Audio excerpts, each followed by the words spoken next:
Warning! Mild spoilers ahead. I may reveal a few characters, scenes, or plot points, but not in great detail. If you do not mind hearing a few tidbits, you'll be fine. But if you do not wish to be spoiled at all, you may not want to continue. You have been warned.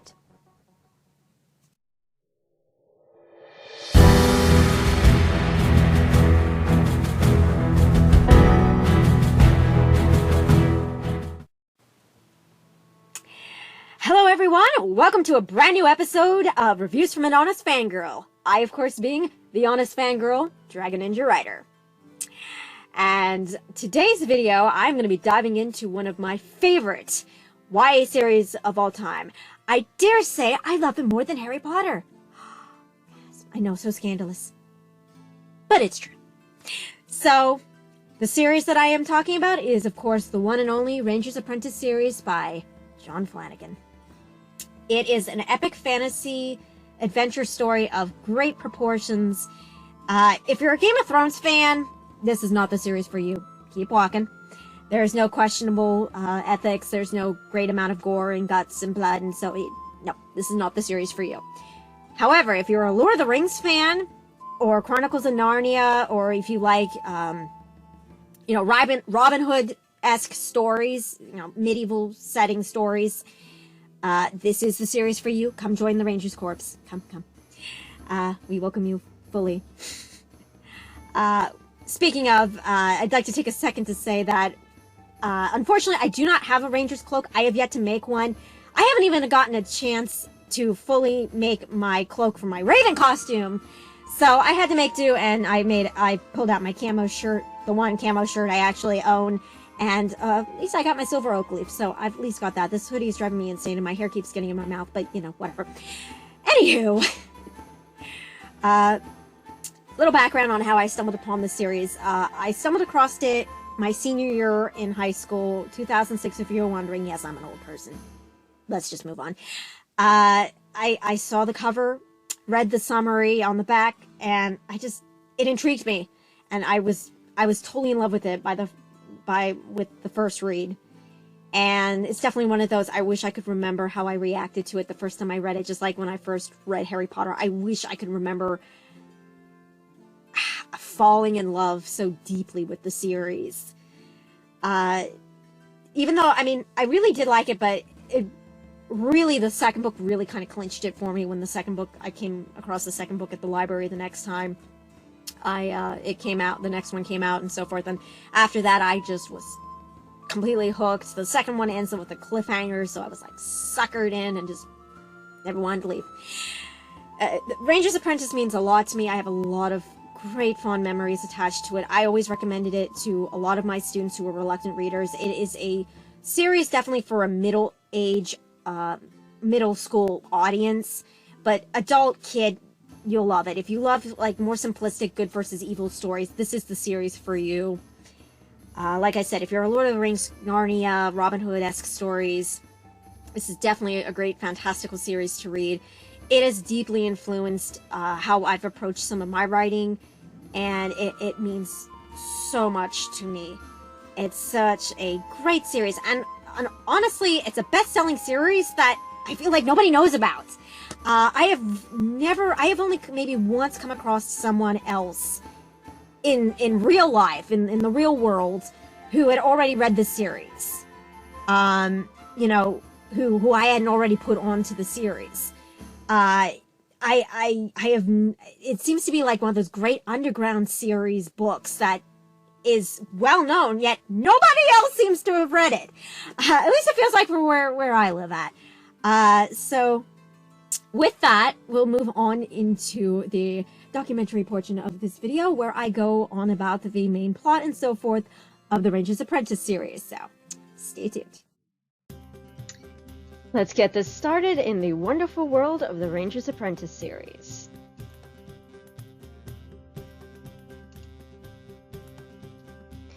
As I've already mentioned, it's a YA series that is good for preteen and up. There are dark moments, but they're not really any more dark or gory than Lord of the Rings, PG in TV rating terms. Great for both boys and girls who love adventure stories and forest craft. John does an amazing job of explaining archery and so forth that is not boring, and any guy or gal who loves that stuff would enjoy. It is labeled as a fantasy, but there really isn't anything too magical about it. There are the 8 bear creatures, the Wagals, as well as the Kalkara, that the main villain from the first book, Morgrath, control, but it's a bit of a stretch to call it magic. It's more like a King Arthur type of story set in a medieval world. There are no witches or wizards or dragons in this series.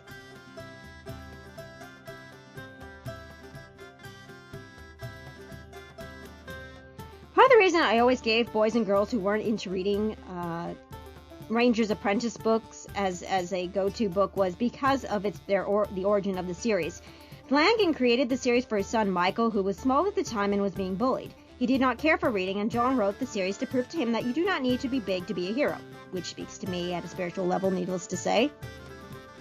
It's a very widely popular best-selling series. It's the best known, not known indie book series to me, mostly because local teens that I taught didn't even know the series until I introduced it to them, and they all fell in love with it. It's definitely one of those under-the-radar type of books, and considering the attitudes of fan bases these days, that's probably very much a blessing. I had one girl, she had a very hard time with reading, and so I recommended the audiobooks for her to read along with. And she fell deeply in love with the Ranger's Apprentice series and came to one of the library Comic-Con events dressed up as a ranger. So, and that's easily one of my favorite memories from working there, needless to say. And she really stuck with her reading, with working harder on her reading, and again, a testament to how amazing Ranger's Apprentice is and how well written it is that reluctant readers are converted to being bookworms thanks to this interesting little series about a boy who becomes a ranger.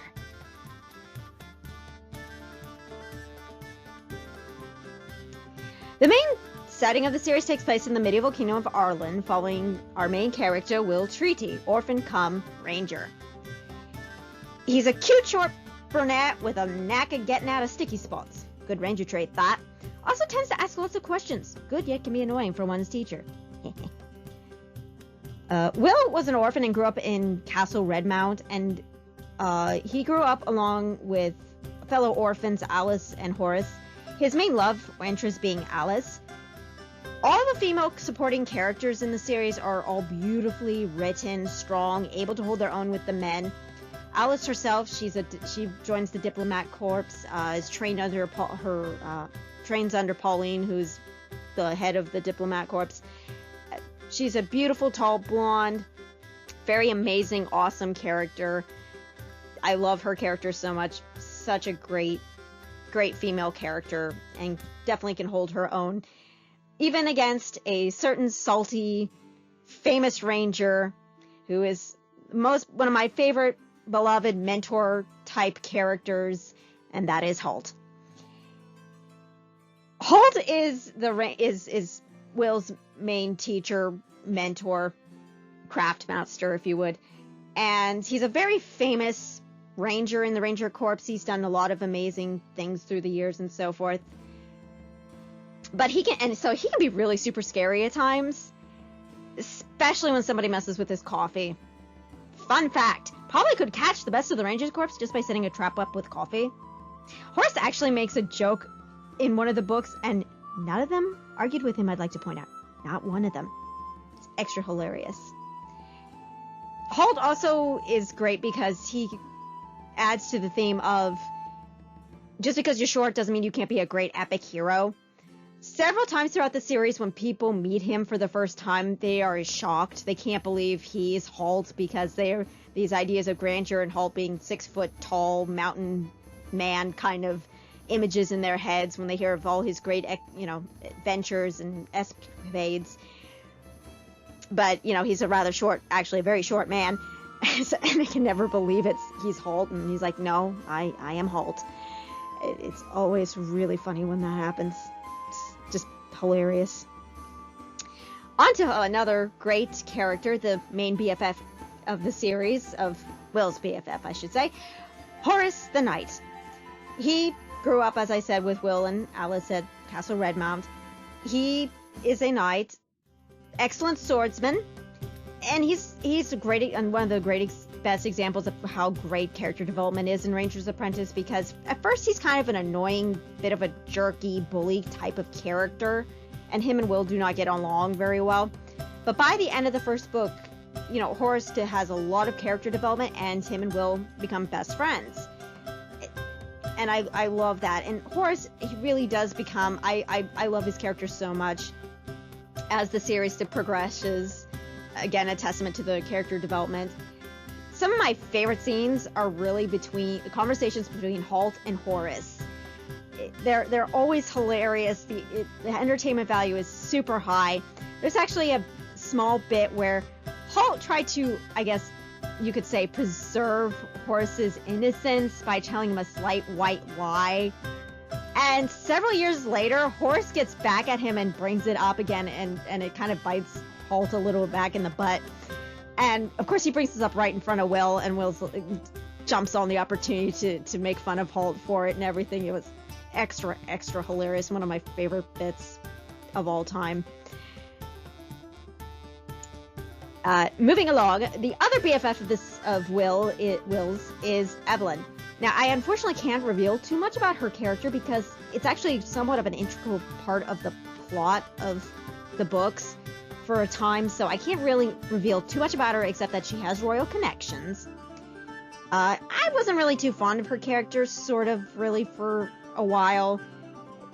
She's definitely not one of my favorite characters. I don't hate her per se, and she did do a lot of great things to be worthy of being Will's friend several times. That, you know, I have deep respect for her for so much some of the support she really gave Will in certain very hard times. So I don't hate her character. She's not my favorite character, but she's definitely a very, very well-rounded character in her own right. On to one of my other really kind of favorite characters is Gillen. He's the mentor older brother type. He was the first apprentice to Halt.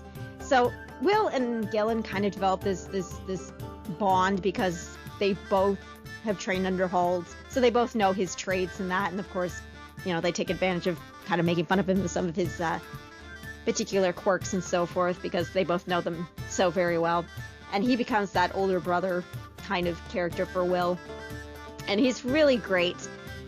We meet him in book 1, and then we get to see him a lot in book 2, and just all of it's a great joy. He's a very unique character too because he's the only ranger in the Ranger Corps that actually uses a sword because of the unique circumstances in which he became an apprentice. So, you know, really cool character. And of course, last but not least, one of the most important characters, well, he thinks he is Tug the Pony. John Flanagan obviously is an animal person, and it shows with the Rangers and their care and conversations with their ponies, and many of the other animals that guest star throughout the series. The ponies that the Rangers, the particular breed that the Rangers use, is pretty much exactly the same type of breed that people would have used on long road travel in Europe during medieval times. Again, emphasizing that John Flanagan really knows his history, and which adds to the fantastic world building and in being able to immerse yourself fully into the series.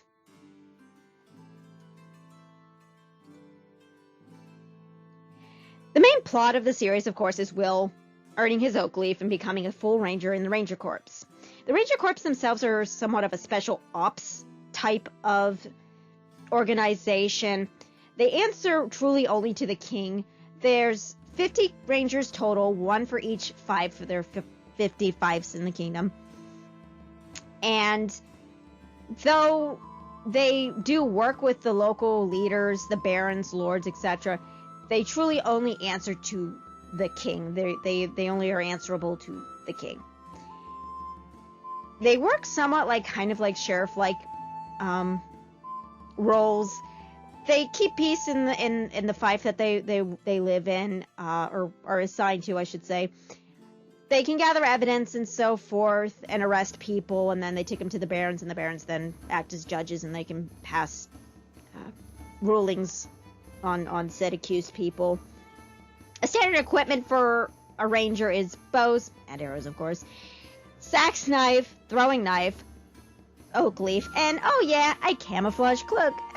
That is kind of a big deal, so I'm not quite sure why I didn't have that when I first typed all this up. That was kind of bad, shameful thing on my part. But anyway, the Ranger Corps, there is a leader, but sort of in the grand scheme of things, they're all equals. There is sort of a slight system in it.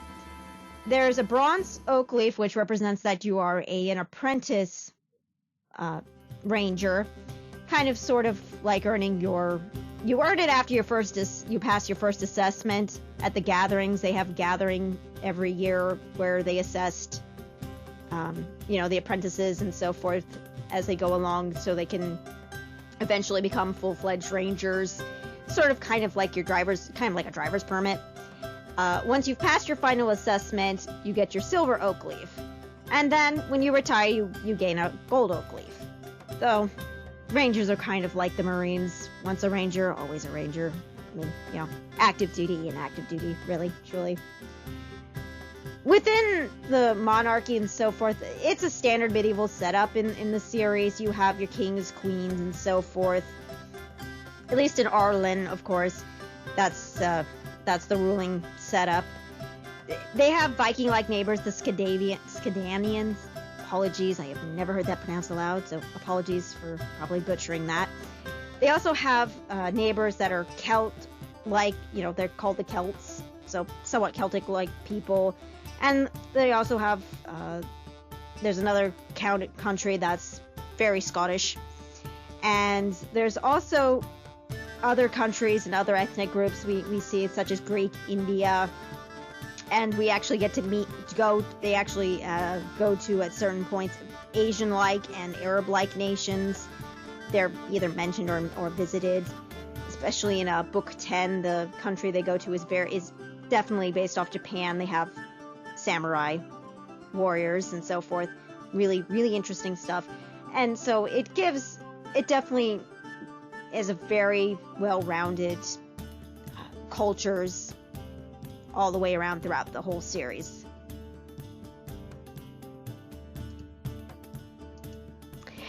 There's technically 10 books in the main series, though I say there's 12.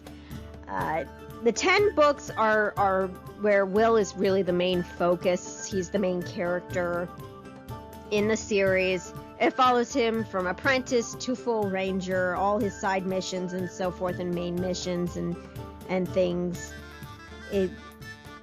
throughout the entire series. The books themselves actually really aren't that thick.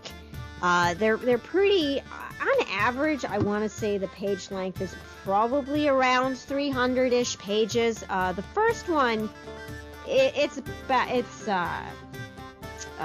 249 pages. So these books are not very long, which makes them, of course, even more appealing for those reluctant readers.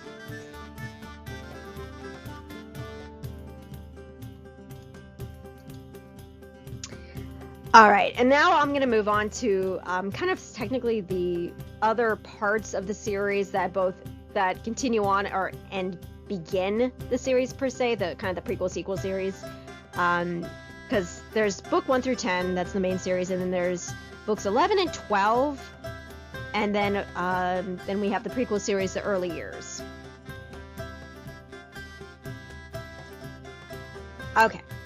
Funny thing about Ranger's Apprentice is there's a little spoof where it's technically the book release isn't technically in chronological order, I should say. Book 7 actually takes place between books 4 and 5. So if you really are a stickler for reading things in chronological order, if you hate reading things out of order, when you go to read them, you're going to want to read book 7 before you read book 5. I know some people are really sticklers, but that really irks them. They hate it. I'm indifferent. I read them as they were released, so for me, the chronological thing doesn't bother me that much, but I know several people out there that's a real sticking point for them, so want to make sure you're aware of that. Book 11 is a collection of lots of stories, and it takes place throughout the various points in the main series. One story actually involves Holt when he came to Arlorin and became a ranger himself, and that spawned actually the 2 prequel books, The Early Years. Those books are I love the early year books. They're so well done. It answers a lot of questions. We got follow Holt on his journey when he became a full-fledged member of the Ranger Corps, and how Crowley became befriended. The 2 of them became friends, and he became the leader of the Rangers. Really well done. It segues so beautifully into the first book of the main series. So well done. I love those 2 books. Small note about it: there is a slot on Goodreads for a 3rd book, but there is nowhere have I found any announcement or anything that there's going to be a 3rd one, because, like I said, the second book in the early years segues so beautifully into the first book. I don't understand. There's really no room for a 3rd book, so I'm not quite sure why or how or who put that up. But it's not accurate. That probably is not going to ever happen. There's some adventures of Holt's that I feel like I would love to have some more elaboration on, but I don't think there's enough quite there for another full book. I really don't see where there's any room to squeeze another book like that in there. There is a parallel series. There's a series that takes place in the same universe as Ranger's Apprentice, and that's the Brother Brand Chronicles. I myself, though, have never read it. I've just never been inclined to read it. It's interesting, and most fans are kind of like, half of them love it, half of them are meh about it.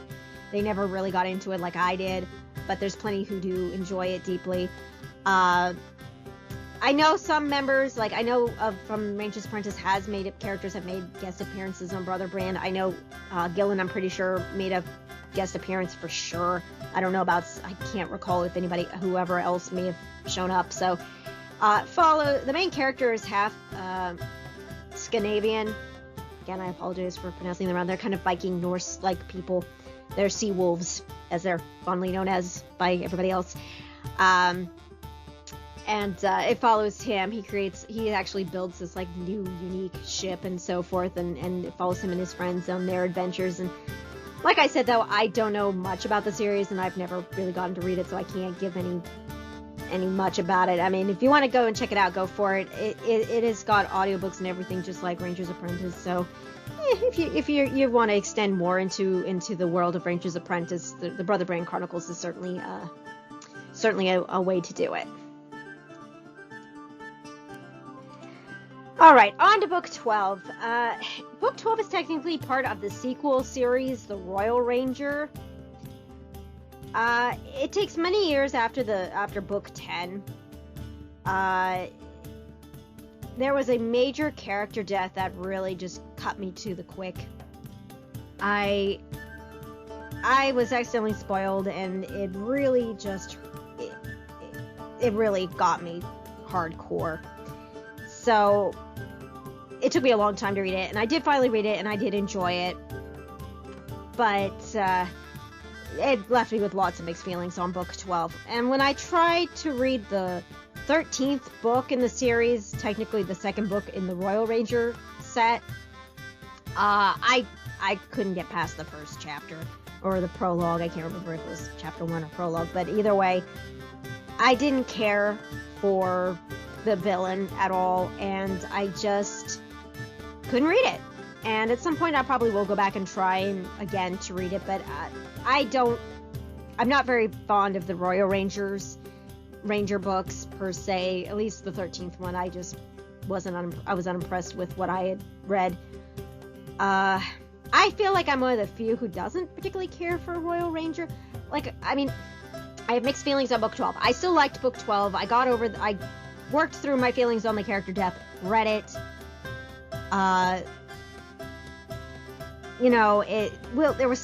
Having that special, having such a hard tragedy, and then, he gains this very special apprentice. And so there was such, really just uber mixed feelings, as you can tell. So when it comes to my review, I'm going to only be reviewing books 1 through 12. I will review book 12, include book 12 in the main series. Some fans sort of do and don't. I do. I feel like it technically is. I feel like book 13 kind of is the true continuation sequel series in a way, because it really does come more focused on his actual apprentice than Will. From what I have heard, that Will doesn't make too much. He's, in there, but the Royal Ranger had a lot more focus on Will than the next one did. The Red Fox Clan, I believe, is the name of that one. So that's where I count it as the end point, quote unquote, for the main series and the beginning of the sequel series. But as I said, I'm only reviewing books 1 through 12, not 13, because I couldn't get through the beginning part of it. There is a 14th book, and there's a 15th book coming. I believe it's Missing Prince is what it is named. But I can't give a review because I haven't read thoroughly 13 and 14 to give any real fairness. I want to be fair in this review, and that's just not fair. But, like I said, so many mixed feelings on it. It's like, I only expect character, it was bad enough character deaths in Harry Potter, and then it's like, really? But, that's how the story plot goes. At least the death wasn't a pointless, worthless death. Like, there was a purpose to it, and I'm not angry per se over it because there was some logic to it. I mean, I was angry at first, but as a writer myself, I can see the logic in why he killed that character. For the setting the stage up and so forth for the Royal Rangers sequel series, kind of in a way. So it's like, it at least wasn't a pointless death. There was purpose to it. So, killing characters with purpose, I can live with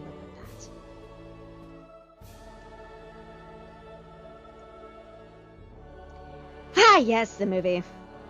For the record, I am one of those Rangers Apprentice fans who totally thinks that Viggo Mortensen should totally be hauled because, he already knows how to be a Ranger. Wink, wink. But it really, seriously, I feel like we're cursed. It really does.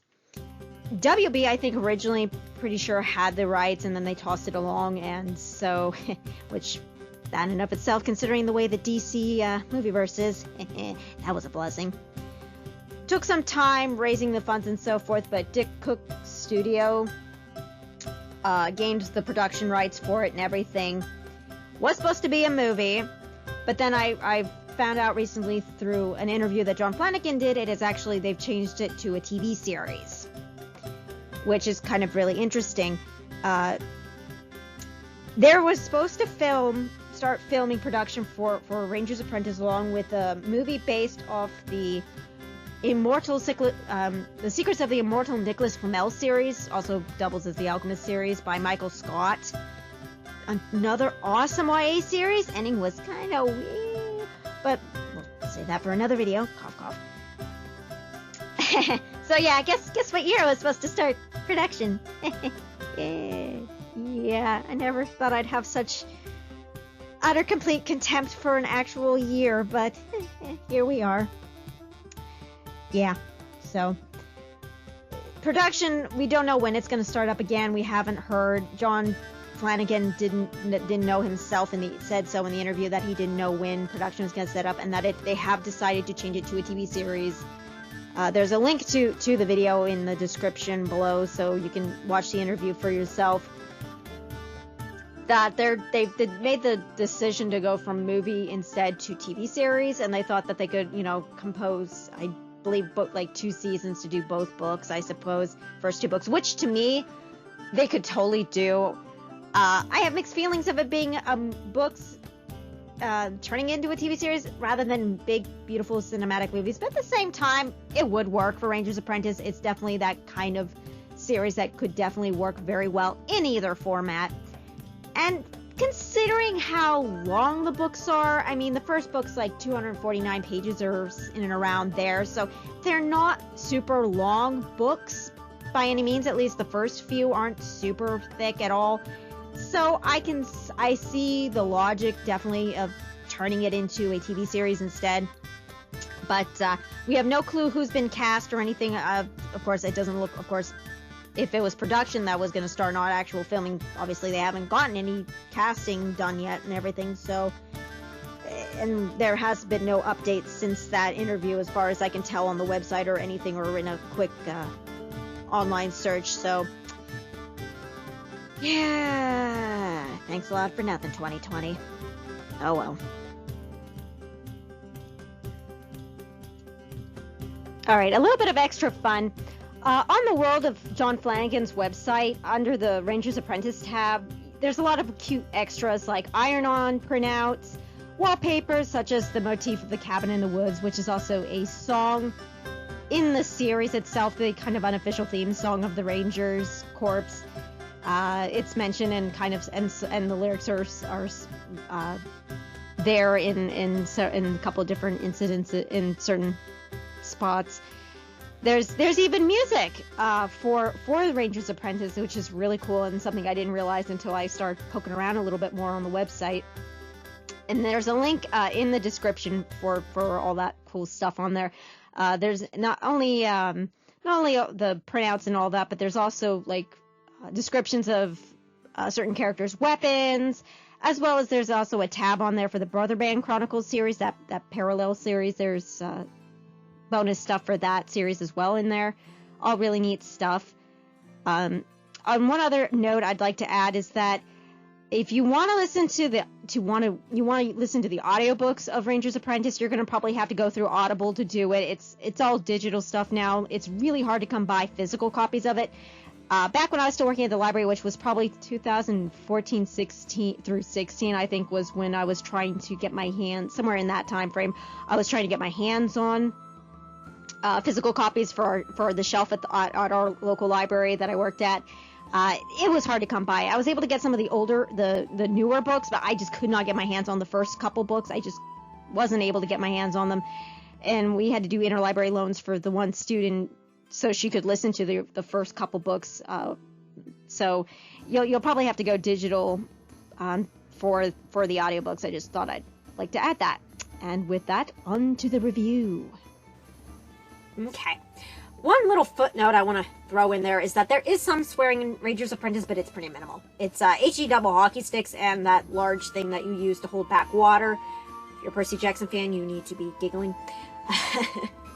So it's pretty minimal, and like I can sort of remember in the first couple books where there was swearing in it. It was like 1 or 2 incidences per book, if that. So there's usually a large amount of plot and good storytelling between swear words, so that's what it makes me love it so much more, because it's pretty minimal. And you know, in a lot of YA books and middle grade books these days, there's tons of swearing in it because it makes it more realistic. Maybe if you're writing a gritty fiction story, sure, but when you're writing fantasy adventure, you read that stuff to escape, you know. So that's what makes Ranger's Apprentice a great escape hatch, because you escape into this beautifully created world. It heavily influenced me as a writer. The dialogue and everything just heavily influenced me. I thought about it too. I'm like, wait, have I ever made any allusions to Ranger's Apprentice in Dragonheart Chronicles? I was like, when I started doing this video, I'm like, oh my gosh, have I? I'm like, oh my gosh, I'm such a shameful fan. How could I not do that? I do it with all my other favorite stuff, because that's like my thing, is that I like to sneak allusions into some of my favorite TV series and cartoons and whatever, into my book series subtly, so my fans can play the Easter egg Marvel movie kind of hunt, because I'm just that big of a geek. And I was thinking, have I made any allusions to Ranger's Apprentice? I'm like, oh crap, I haven't. But no, I did, subconsciously, because when I thought about it, I realized the first draft that I wrote in high school, I started writing Destiny's Called Arms when I was 16. Indiana Phoenix did not have throwing knives. He didn't gain those until my second draft in college, which would have been my first or second year of college. And by that point, there would have been at least 3, maybe 4 books out of Ranger's Apprentice, and so I know he got throwing knives in both in the second draft, and that's probably my subconscious allusion to Ranger's Apprentice that I didn't realize I even did. The influence of Such great writing. And with that, on to the review. Ranger's Apprentice is a well-crafted, well-rounded middle-age grade series. Young and old can appreciate the simplistic, great banter of characters, the well-roundedness and character development of many characters, especially, you know, the main character and the supporting younger main characters. It is a good time that you just can never get enough of. I don't even know how many times I've reread Ranger's Apprentice, but it's probably up there with Harry Potter on how many times I have reread it. I just love it so deeply. And with that in mind, I should mention that I'm reviewing the prequel series plus books 1 through 12. I count book 12 as part of the main series because Will is still a major focus in book 12 versus book 13, where his apprentice is more of the main focus. So I'd like to point out, I count that as book 12 kind of as a stopgap between the sequel series and the main series. So I include book 12 in my 1 through 12 of this review, and that's how I'm formatting this review. So I love it so deeply, and it is definitely a 5-star review. It is well-rounded. It's got lots of great characters, your classic good versus evil kind of motif storylines, where at least in books we can have the good wins over evil, that the truth wins out. And it just, I love it so deeply, and I have so many fond memories of reading it myself and recommending it to my students, and them coming back and saying, I love reading now. I love this series. How many books are in the series? Oh my gosh, you know, and things like that. And that they didn't even care how many books there were. Most of them. Well, that was 1 or 2 gripes, but most of my kids did not care that there were 12 books. 12 books plus the 2 prequels at the time, you know, that I was the librarian. You know, at the time, you know, that's how many books there were at the time for the most part. I so much joy out of that in memories. So yeah, 5-star rating from Ranger's Apprentice series. It's a great middle grade book series that young and old can appreciate. Lovable characters. Despite the major character death in book 12, I still loved it. It was kind of hard to deal with, Hedwig level, you know, dealing, you know, crying, so forth. Still love it. Love it all. Can't give a fair review to books 13, 14, and there will soon be a 15th novel. It's coming out this year, I'm pretty sure. If it hasn't already, but I'm pretty sure it hasn't come out yet. But for the main / prequel series of Ranger's Apprentice, 5-star review. All the way around, every day, any day, every day of the week. We'll defend it to my last breath. Just a fantastical adventure series that everyone can enjoy. And with that, that's pretty much it for this episode. I have links below to the 2019 article that I mentioned that talks about the development of the movie, as well as a link to John Flanagan's website with all those fun bonus things like the iron-ons and everything that I mentioned earlier. Cannot wait. There's also a link to my blog, dragonninjawriter.com, my website, so you can check out all the latest goings-ons there on my blog and so forth. If you've enjoyed this video, which I really hope you have, please leave me a like below. Please, please, please, please. Leave me a like below. And really helps. Really does. If you're new to the channel and you'd like to see more of my reviews, make sure to hit the subscribe bell and make sure you the all button so you don't miss a single video. Coming up next will be my special review for the Pokemon, well, 2 of the Magna series of the Pokemon franchise. The Pokemon's 25th anniversary is this year. Oh, I'm so old. Oh my gosh, 25 years. Holy crap. To my own way of kind of partaking of this, of throwing it in for the celebration, I'll be reviewing 2 of the Pokemon Magna series that I I've loved and read through the years as part of my special anniversary, 25th anniversary Pokemon video. And so keep an eye out for that. Hope to drop it really soon here in February. Before the special anniversary event where they, and hopefully before they drop the special Pokemon Direct that, you know, announces all the special things they're doing for this year for the celebration and so forth. But anywho, with that, I bid you, my dear good knights and rangers and ladies, adieu, and see you next time. Bye.